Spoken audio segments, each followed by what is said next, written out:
옛날 순천에 위치한 작은 마을에는 장군바위라 불리는 커다란 바위가 있었습니다.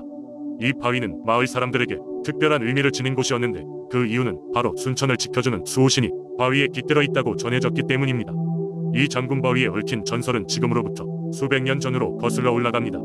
당시 순천은 외적의 침입으로 인해 고통받고 있었고 마을 사람들은 힘을 합쳐도 강력한 적을 막아내기 힘들었습니다. 그때 신비로운 꿈을 꾸는 사람이 있었으니 그는 마을의 현명한 장로였습니다. 장로는 꿈에서 키가 매우 크고 근육질의 장군을 만났고 그 장군은 자신이 마을을 지킬 것이라며 장로에게 한 가지 제안을 했습니다. 내가 너희 마을을 지켜주겠다. 하지만 그 대가로 내게 매년 소원을 들어주겠다는 약속을 해야 한다. 장로는 꿈에서 깬 후 이를 마을 사람들에게 알렸습니다. 마을 사람들은 처음에는 꿈 이야기에 의심을 품었으나 외적의 침입이 점점 심해지자 마지막 희망이라 생각하고 장군의 제안을 받아들이기로 했습니다. 장군의 의지대로 장군바위 앞에 제단을 만들고 마을 사람들은 매년 제사를 올리며 그에게 소원을 빌었습니다. 신기하게도 그 이후로 외적은 더 이상 마을을 침범하지 않았고 순천은 평화로운 나날을 보낼 수 있게 되었습니다. 당연히 마을 사람들은 장군바위에 대해 점점 더 큰 신뢰를 가졌고 매년 제사를 잊지 않았습니다. 이 전통은 이후에도 계속 이어져 내려오면서 마치 마을의 축제와 같은 큰 행사가 되었습니다. 제사 당일에는 마을 사람들이 정성스런 음식을 준비하고 서로의 안부를 묻거나 함께 춤추며 노래를 부르곤 했습니다. 세월이 흐르면서 시대가 변하고 과학이 발전하였음에도 불구하고 마을 사람들은 장군바위를 향한 믿음을 잃지 않았습니다. 이 전설은 단순히 마을을 지켰다는 것뿐만 아니라 그들의 문화와 공동체, 정신을 상징하게 되었습니다. 오늘날에도 순천을 방문하는 사람들은 장군바위를 찾곤 합니다. 그곳에 가면 많은 이들이 작은 돌을 쌓아두고 소원을 빕니다. 누군가는 그저 관광지로서 방문하지만 신심이 깊은 이들은 조용히 장군의 영혼이 아직도 그곳을 지키고 있다고 믿으며 경의를 표합니다. 장군바위는 단순한 자연 암석이 아닌 마을 사람들의 믿음과 역사를 담고 있는 신비로운 장소로 남아 있습니다. 두 번째 이야기. 옛날 옛적 전라남도 장성의 어느 조용한 마을에는 신성한 대나무 숲이 있었다고 전해진다. 그 대나무 숲은 마을 사람들에게 특별한 의미를 지니고 있었다. 그들은 숲이 마을을 안위와 번영으로 이끄는 특별한 힘을 지니고 있다고 믿었다. 가장 오래된 마을 장로에 따르면 이 숲에는 고요한 정령이 살고 있으며 그는 대나무의 정령이라고 불렸다. 대나무의 정령은 대나무 숲의 중심부에 있는 아주 오래된 대나무 안에 깃들어 있었다. 대나무 숲에 있는 사람이라면 누구나 한 번쯤 그 신비로운 기운을 느껴보았다고 한다. 한낮의 태양이 대나무 잎사귀 사이로 부드럽게 스며들면 마치 정령이 환영 인사라도 하듯 숲은 환상적인 빛으로 물들었다.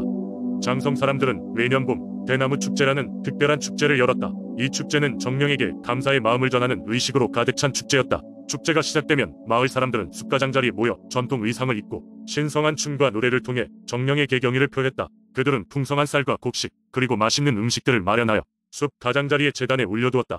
이렇게 축제가 한참 무르익을 무렵 마을 아이들 중 용기 있는 자는 숲의 가장 깊숙한 곳으로 들어가 대나무의 정령을 직접 만나고자 했다. 그것은 위험하고 두려운 일이었으나 그만큼 정령의 은총을 받을 기회이기도 했다. 전설에 따르면 정령을 만난 자는 마을에 큰 운을 가져다 준다고 한다. 수년 전 어린 소녀가 숲을 누비며 정령을 만났고 그 해에는 마을에 풍년이 들어 모두가 행복했던 일이 있었다. 하지만 대나무 숲은 결코 쉽사리 그들을 허락하지 않았다. 많은 이들이 숲속을 향했으나 대다수는 돌아오지 못했거나 깊은 숲 속에서 길을 잃었다. 그러기에 그 숲을 찾는 여정은 항상 신중하게 준비되어야 했고 용기와 순수한 마음을 지닌 자만이 정령의 심판을 통과할 수 있었다. 한 해 봄 마을에 용기 있는 젊은 청년 한 명인 수호는 정령을 만나기 위해 긴 여행을 결심했다. 그는 어머니가 직접 지어주신 따뜻한 옷을 입고 아버지가 전해준 고대의 부적을 주머니에 간직한 채 숲이 깊은 곳으로 발걸음을 옮겼다. 수호는 심호흡을 하며 숲의 경계를 넘었고 신비로운 대나무는 그를 향해 길을 열어주었다. 수호는 숲을 헤치고 들어가며 걸음을 재촉했다.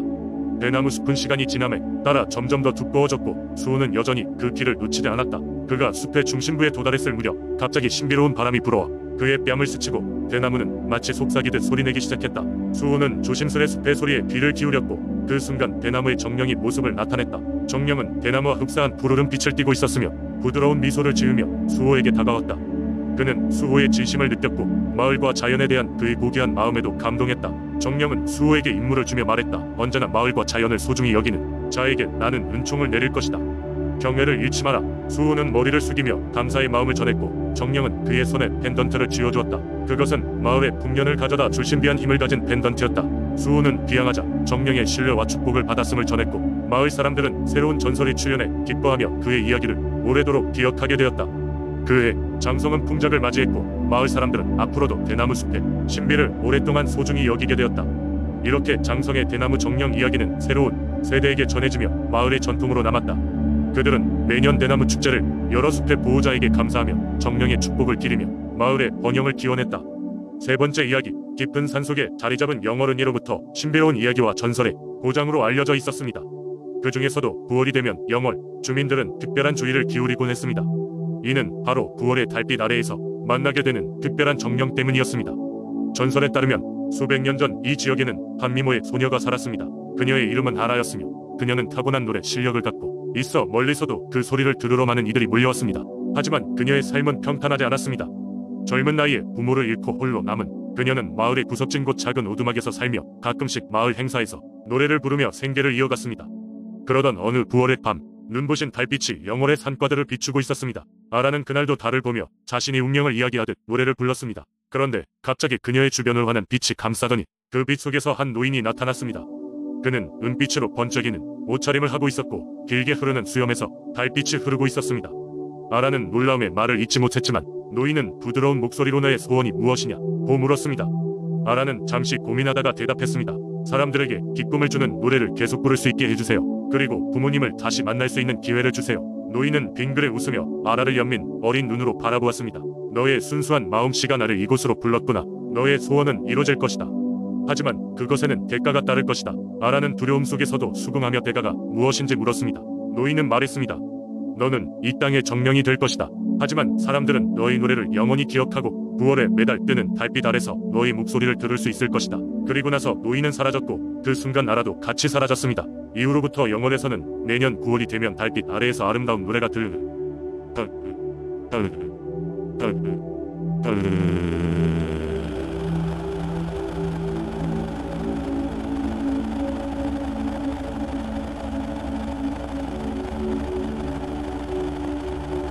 전설이 전해져 내려오고 있습니다. 아라는 마을을 떠났지만 그녀의 목소리는 여전히 많은 사람들에게 감동을 주고 있었습니다. 사람들은 9월의 밤이면 달빛 아래에서 조용히 앉아 아라의 노래를 듣곤 했습니다. 영월 마을 사람들은 이 이야기를 대대로 전하며 아라의 노래가 심신의 평화를 줄 뿐만 아니라 사랑과 연민을 기억나게 하는 용기와 희망을 준다고 믿었습니다. 그리고 그들은 종종 그럴 때마다 아라가 여전히 우리와 함께한다며 미소 지었습니다. 이러한 영월의 민속신앙은 수백 년이 지난 지금도 잊혀지지 않고 사람들에게 따뜻한 마음을 전하고 있습니다. 네 번째 이야기, 옛날 옛적 해남의 심장부에 자리 잡은 웅장한 산 달마산이 있었다.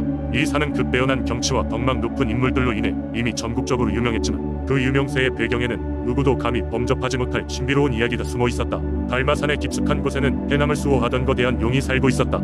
이 용은 단순한 전설 속의 생물이 아니었다. 해남의 민속신앙에서 용은 강력한 수호신으로 여겨졌으며 그 존재만으로도 지역 주민들에게 큰 위안을 주었다.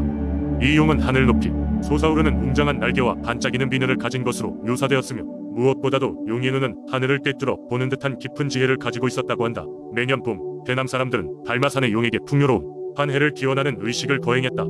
그들은 산으로 올라가 각종 정성 가득한 음식을 바치고 춤과 노래로 용을 즐겁게 했다.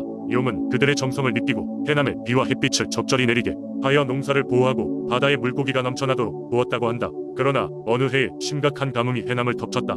사람들은 매일 밤낮으로 기도를 드리며 용에게 도움을 청했지만 하늘은 좀처럼 비를 내리지 않았다.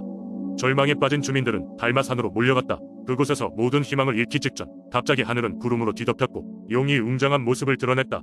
용은 천둥 같은 목소리로 주민들에게 말했다. 이 가뭄은 하늘이 인간에게 보내는 경고다. 서로를 사랑하고 자연을 아끼라는 신의 뜻이니라. 이를 어길 시 재앙이 따를 것이다. 그 말이 끝나자마자 폭우가 쏟아지기 시작했고 강과 노는 물로 넘쳐났다. 그 후로 주민들은 용이 교훈을 마음 깊이 새기고 서로 협력하며 자연을 사랑하는 삶을 살았다. 해남의 용은 단순한 전설을 넘어 마을 사람들이 자연을 존중하고 공동체의 중요성을 깨닫도록 도와준 교훈적인 존재였다. 달마산의 용 이야기는 지금까지 해남 사람들의 가슴속에 살아 숨쉬며 그들에게 신성한 믿음과 삶의 지혜를 전해주고 있다.